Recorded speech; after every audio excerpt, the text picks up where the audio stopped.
1। कहानी की शुरुआत, अंधेरे से उम्मीद तक। एक रात, सिर्फ एक रात के 25 लाख रुपए। ये सुनकर कविता सन्न रह गई। उसके सामने बैठे व्यक्ति ने इतनी आसानी से ये बात कह दी, जैसे कोई चॉकलेट ऑफर कर रहा हो। कविता एक 24 साल की लड़की थी, पढ़ी लिखी, तेज, मगर हालात की मारी हुई। पिता की बीमारी, घर की जिम्मेदारियां और हर महीने की तंगी ने उसे एक ऐसे मोड़ पर ला खड़ा किया था जहां उसकी आत्मा और जरूरत की जंग चल रही थी। 2। कविता कौन थी? कविता ने MBA किया था, लेकिन पापा के इलाज के लिए कॉलेज के बाद जॉब न कर पाई। अब 2 साल बीत चुके थे। न अनुभव था, न नौकरी। उसके पिता शशिकांत जी को किडनी फेलियर था। हफ्ते में 2 बार डायलिसिस, दवाइयाँ, डॉक्टर की फीस, सब मिलाकर महीने का खर्च करीब 80,000 रुपीज। माँ घरों में खाना बनाती थी। छोटा भाई अभी 9 में था। कविता हर दिन इंटरव्यू देती, रिजेक्ट होती, घर लौटती और फिर से अगले दिन उम्मीद से तैयार होती। 3। ऑफर, एक अनजाना मोड़। एक दिन, कविता को एक मॉल में कॉर्पोरेट इवेंट के दौरान असिस्ट करने का मौका मिला। वहां उसकी मुलाकात हुई रंजीत माथुर से, एक रईस बिजनेसमैन। रंजीत ने बातों बातों में उसकी ईमानदारी, संघर्ष और आत्मसम्मान को नोट किया, मगर फिर बोला, मुझे तुम्हारी ईमानदारी पसंद आई, एक ऑफर है। अगर तुम एक रात मेरे साथ डिनर पर चलो, सिर्फ डिनर, मैं तुम्हें 25 लाख रुपए दूंगा। No touch, no nonsense. Kavita के कानों में जैसे किसी ने बम फोड़ दिया हो। 4। दिमाग की लड़ाई, हाँ या ना। कविता ने घर जाकर खुद से लड़ाई की। क्या सिर्फ एक डिनर के लिए वो 25 लाख ले सकती है?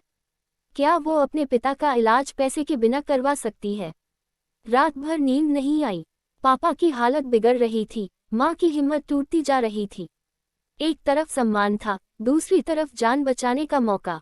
5। जवाब और सख्त शर्तें। अगले दिन कविता ने रंजीत से कहा, ठीक है, मैं डिनर के लिए चल सकती हूँ, लेकिन मेरी 3 शर्तें हैं। 1। डिनर एक पब्लिक प्लेस पर होगा। 2. कोई शारीरिक संपर्क नहीं होगा। 3. पैसे पहले मेरे अकाउंट में ट्रांसफर होंगे। रंजीत मुस्कुराया, डील। 6। वो रात, इम्तिहान की घड़ी। रात एक 5 स्टार होटल में रंजीत ने टेबल बुक की थी। कविता ब्लैक सूट में बेहद प्रोफेशनल लग रही थी। रंजीत ने कोई फालतू हरकत नहीं की, सिर्फ बातें की। उसने कविता से पूछा, तुम इतना कुछ सह चुकी हो, टूटती नहीं क्या? कविता ने मुस्कुरा कर कहा, जब कोई और तोड़ने वाला ना हो, तो खुद को संभालना पड़ता है। 7। खुलासा, रंजीत कौन था? डिनर के अंत में रंजीत ने कविता को एक लिफाफा दिया, उसके अकाउंट ट्रांसफर का कंफर्मेशन और एक लेटर। ग्रेटर दैन, कविता, मैं एक NGO चलाता हूँ जो ईमानदार और ज़रूरतमंद युवाओं की मदद करता है। ये ऑफर असल में तुम्हारा इम्तिहान था, तुम्हारे आत्मसम्मान, हिम्मत और समझ का। अब ये तुम्हारी पहली स्कॉलरशिप है और एक नई शुरुआत।